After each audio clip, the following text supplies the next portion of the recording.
नमस्कार, कल्पना voice channel में आप सभी का स्वागत है। आज की हमारी कहानी है अभिमान। यह कैसा बचपना है रिया। पति पत्नी सास ननद के झगड़े हर घर में होते हैं। इसका मतलब यह नहीं कि तुम घर छोड़ने की बात सोचने लगो। क्या तेरे पापा और मेरे बीच में कभी कहा सुनी नहीं होती? क्या तेरी दादी मुझे नहीं सुनाती? या तेरी बुआ मुझसे नाराज नहीं हुई कभी? बोल, इतने सालों में तूने भी तो देखा होगा। तो क्या मैं उनकी बातों को दिल से लगाकर घर छोड़कर चली जाती? छोटी मोटी बातें तो हर घर में होती हैं। जहाँ चार बर्तन होंगे वहाँ आवाज़ तो होगी ना। बिटिया, रिश्ते बहुत नाजुक होते हैं, उन्हें संभल कर चलना पड़ता है। कभी सुन लिया, कभी सुना दिया, लेकिन दिल में मत रखो। अभी तेरी शादी को दिन ही कितने हुए हैं जो तू इतना बड़ा फैसला लेने की सोच रही है। शादी कोई गुड्डा गुड़िया का खेल तो नहीं। मम्मी, आप मेरी दुख तकलीफ समझने की बजाय मुझे ही समझाने लगे। रिया नाराज होते हुए बोली।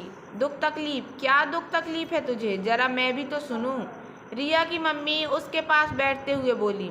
प्राइवेसी नाम की चीज़ नहीं उस घर में। जब देखो कभी जेठानी के बच्चे, कभी साथ हाथ धमकती हैं, तो कभी ननंद अपने बच्चों के साथ। मेला सा लगा रहता है हर छुट्टी के दिन।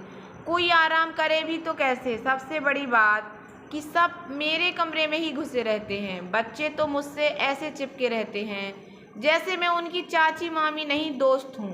उनकी माएँ भी मुझे समझाने की बजाय मुझे ही कहती हैं, नहीं हो ना इसलिए तुमसे मिलने चले आते हैं। मानते ही नहीं बच्चे।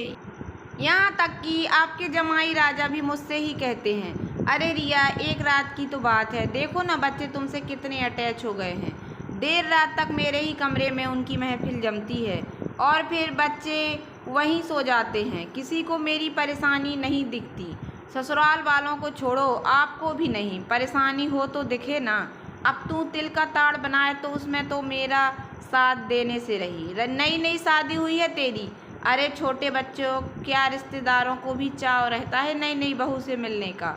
सबको खुशी होती है और तू है कि उनको देखकर मुंह बनाती है। भूल गई बचपन में तू भी अपनी नई मामी के साथ ऐसे ही चिपकी रहती थी और बातें करते हुए उनके कमरे में सो जाती।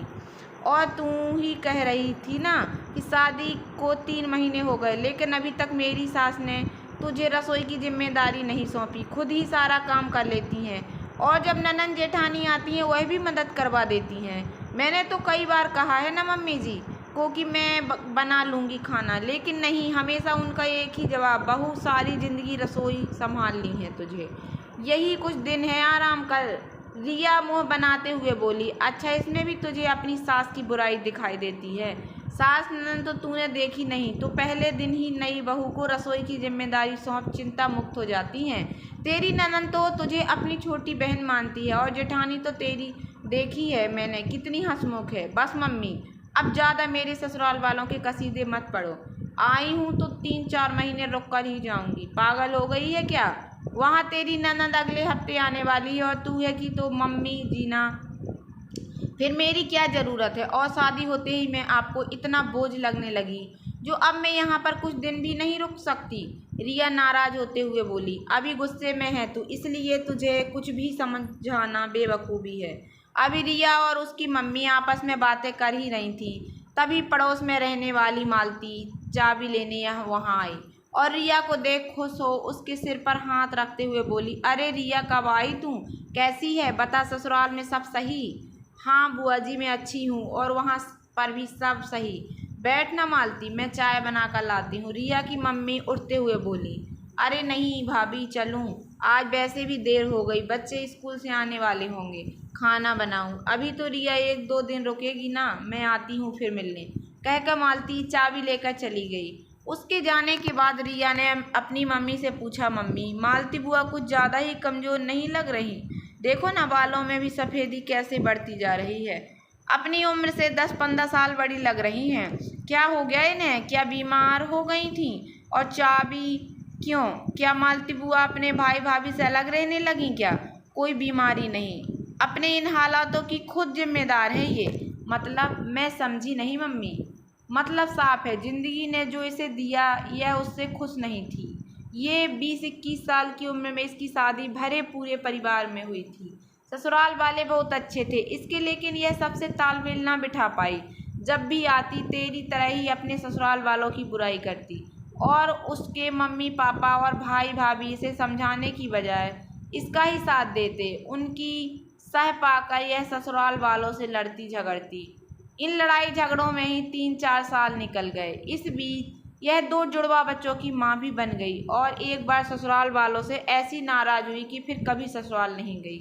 इसकी ससुराल वाले व पति ने कितनी नाक रगड़ी, कितना मनाया, सबके साथ हाथ जोड़े, लेकिन मालती व उसके परिवार वाले टस से मस नहीं हुए। दोनों ने ना एक दूसरे से तलाक लिया और ना दूसरी शादी की। शुरू में भाई भाभी ने इससे बड़ी आत्मीयता दिखाई, लेकिन फिर कुछ समय बीतते ही घर में इसकी इज्जत एक नौकरानी से ज़्यादा ना रही। वहाँ ससुराल में सास ससुर का काम करना इसको भी भारी लगता था। अगर गलती से वह कुछ कह देते तो यह बुरा मान जाती, लेकिन यहाँ तो इसके आने के बाद इसकी भाभी अक्सर बीमारी का बहाना बना आराम करती और यह घर का काम सबके लिए खाना बनाती, लेकिन इसके बच्चों को ही भरपेट न मिल पाता, इसलिए इसने नौकरी शुरू कर दी। लेकिन उसकी तनख्वाह भी अपने बच्चों पर कम, घर के ऊपर खत्म हो जाती। इसके माँ बाप भी बेटा बहू के सामने ज़्यादा न बोल पाते। जब तक वह दोनों थे तब तक भाई भाभी थोड़ी शर्म भी करते, लेकिन जब से वह दोनों गुजरे तब से स्थिति ज़्यादा बिगड़ गई। बच्चे बड़े होने लगे थे। इस रोज़ के क्लेश से तंग आकर ही मालती ने अभी पिछले महीने ही किराए पर मकान लिया है। मम्मी मालती बुआ के पति ने इस बीच कभी उससे दोबारा सुलह सफाई की कोशिश नहीं की या बच्चों के लिए खर्चा पानी बहुत की, लेकिन इसकी भाई भाभी और मम्मी पापा ने इसके बीच कभी समझौता होने ही नहीं दिया। पहले काम वाली थी यह, नौकरी के बाद कमाई का जरिया। वह तो इसे खर्चा पानी देना चाहता था, लेकिन यहाँ भी इसकी नाक आगे आ गई। लेकिन बच्चे बड़े होने के बाद वह बच्चों की फीस जमा करवाने लगा और जो भी बड़ा खर्चा होता बच्चों का उसे करता। क्या अब यह दोनों, रिया ने अपनी मम्मी से पूछा। नहीं बेटा, शायद ही अब यह कभी हो पाए। अगर एक बार अहम रिश्तों के बीच आ गया तो रिश्तों को तोड़कर ही दम दे लेता है। रिया अपनी मम्मी की बातों को बहुत गौर से सुन रही थी, या कहो समझने की कोशिश कर रही थी। तभी बादलों की गर्जना ने माँ बेटी की बातों को विराम दिया। लगता है बारिश आने वाली है, जरा छत से कपड़े उतार कर लाऊं, कहते हुए रिया की मम्मी कपड़े उतारने चली गई। वह जब छत से कपड़े उतार कर नीचे आई तो देखा रिया किसी से बात कर रही थी। अरे नहीं दी, आपके भैया मजाक कर रहे होंगे आपसे। मैं तो बस मम्मी से 1-2 दिन के लिए मिलने आई हूँ। आप आओ तो सही, आपके आने से पहले मैं पहुँच जाऊँगी। अच्छा दी, रिया की मम्मी समझ गई रिया अपनी ननद से बात कर रही है और उसके चेहरे के हाव भाव बता रहे थे कि उनकी बेटी को रिश्तों की अहमियत समझ आ गई थी। देख सुनकर रिया की मम्मी के दिल को ठंडक व चेहरे पर मुस्कान तैर गई। तो दोस्तों, कैसी लगी आप लोगों को मेरी छोटी सी कहानी? अगर कहानी पसंद आई हो तो प्लीज़ मेरे वीडियो को लाइक कर देना। चैनल पर नए आए हो तो प्लीज़ सब्सक्राइब कर लेना और ज़्यादा से ज़्यादा शेयर करना। धन्यवाद दोस्तों।